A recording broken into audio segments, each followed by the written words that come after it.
sant yàlla comme ñu mayee ñu tase fii tey ci dëkk bu ñuy wax Taïba Ndiaye pour célébrer 4 avril 2005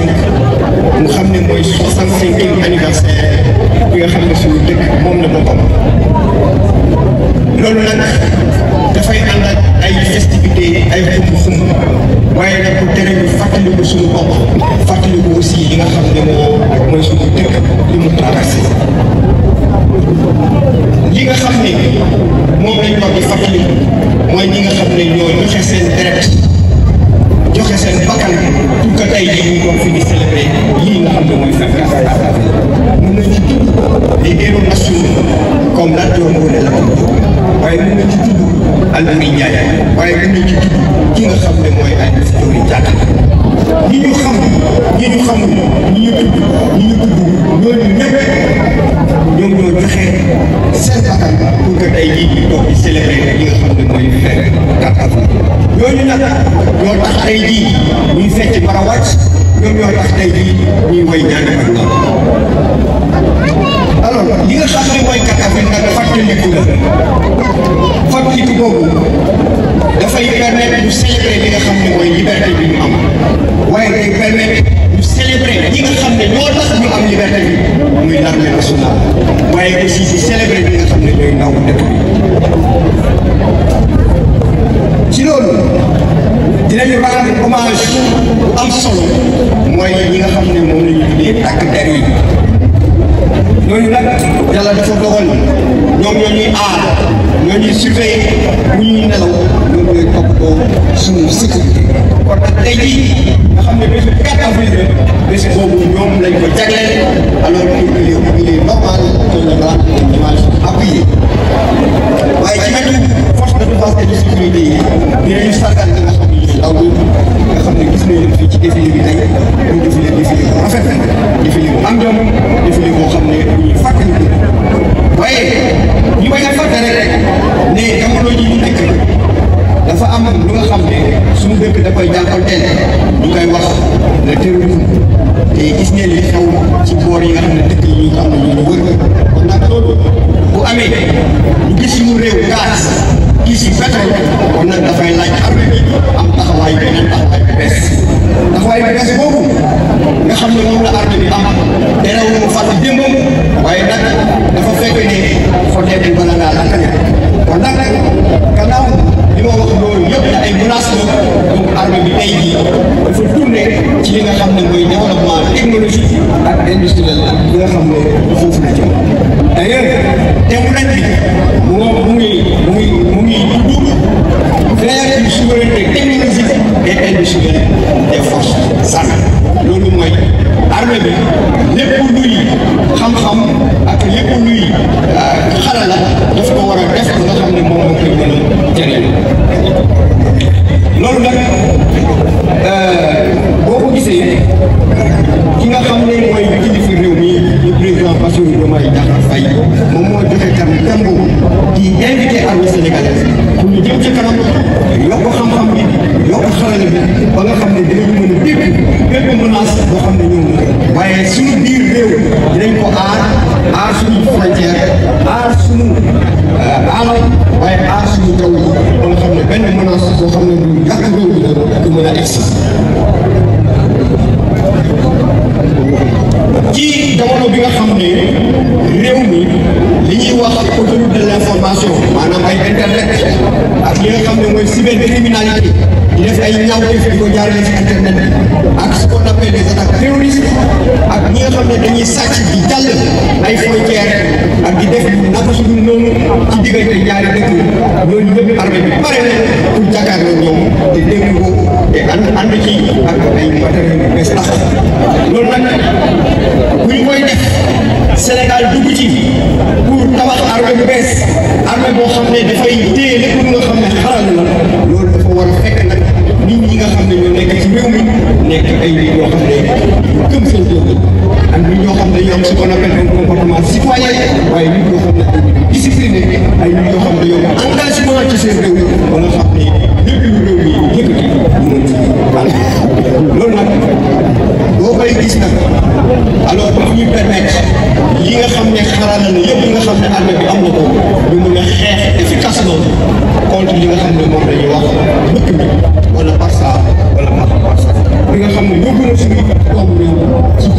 li nga xam ne mooy tey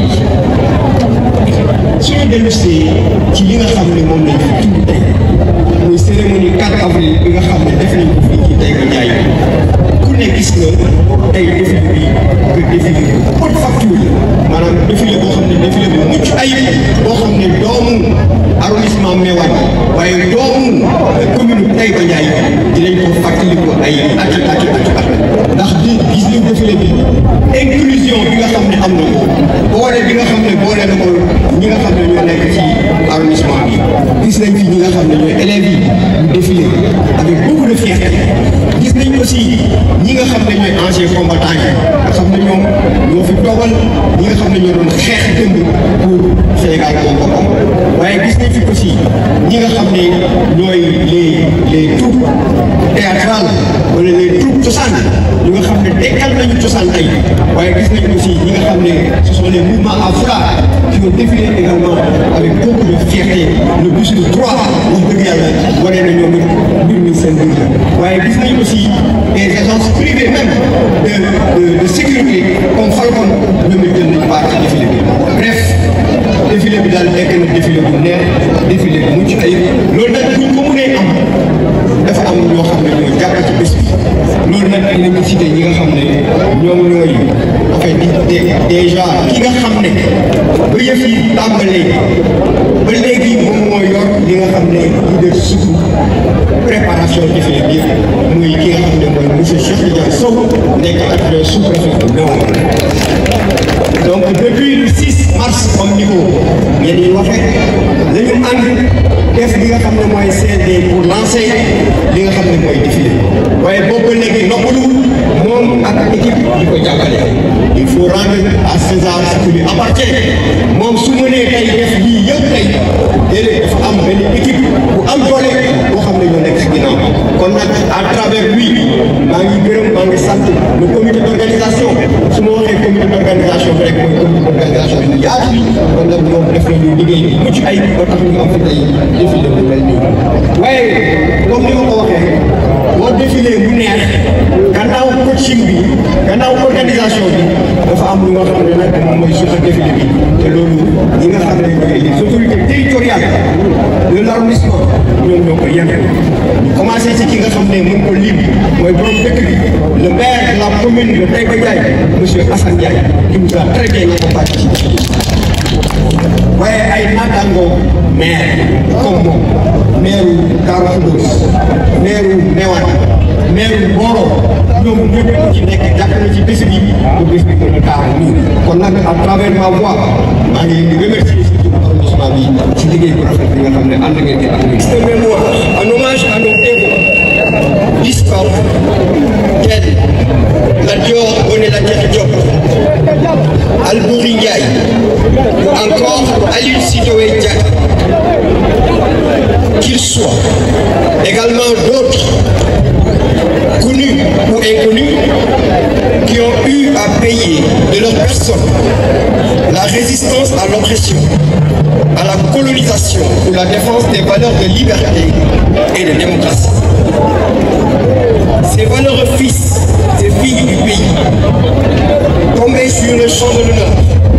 nous ont valu le droit de fredonner l'air du Niani Bagna et de pousser très fort le souffle du Maraouach. Mes chers compatriotes, outre le devoir du rappel historique, le 4 avril que nous célébrons constitue la fête de la liberté, de l'armée et de la jeunesse. Elle permet de consolider notre nation, notre République, dans un commun vouloir de vie commune. À ce titre, je rends un hommage particulier à toutes les forces de défense et de sécurité de ce pays et leur adresse en ce jour mes chaleureuses félicitations. J'ai cependant une pensée particulière pour tous ces braves soldats qui sont tombés sur les chemins du devoir. En prononçant ces mots, mon esprit se tourne vers tous les soldats tombés sur les champs de l'honneur, sur le sol national ou en terre étrangères, en mer ou dans le ciel, pour la défense de la patrie. Aux soldats blessés, mutilés ou disparus lors des opérations de maintien de la paix ou de sécurisation de nos frontières, je leur marque toute ma reconnaissance. Mesdames, Messieurs, dans un contexte de tension sous-régionale exacerbée, avec la menace terroriste qui frappe avec insistance à nos portes, mais aussi avec la découverte des énergies fossiles que sont le pétrole et le gaz, nous sommes fiers de voir nos forces de défense et de sécurité rester mobilisées avec courage et dévouement tant à l'extérieur qu'à l'intérieur de nos frontières. Ce sont ces braves hommes que je voulais donner en exemple aux jeunes de mon pays, à les invitant à s'inspirer des vertus cardinales de courtoisie, de discipline, de respect de l'autorité, de respect des symboles de la République qui fondent l'armée face à l'effritement des valeurs. Résolument ancrée dans ces valeurs fondatrices, notre armée reste tournée vers la modernité. Elle aborde ainsi, sans aucun complexe, un virage qui doit déboucher assurément sur la prise en charge de ses propres aspirations militaires au plan technologique et industriel. C'est pourquoi le défilé de cette année porte sur le thème vers une souveraineté technologique et industrielle des forces armées. Ce thème au volant souverainiste met en avant la volonté de notre pays de se positionner comme un acteur majeur du développement technique et industriel,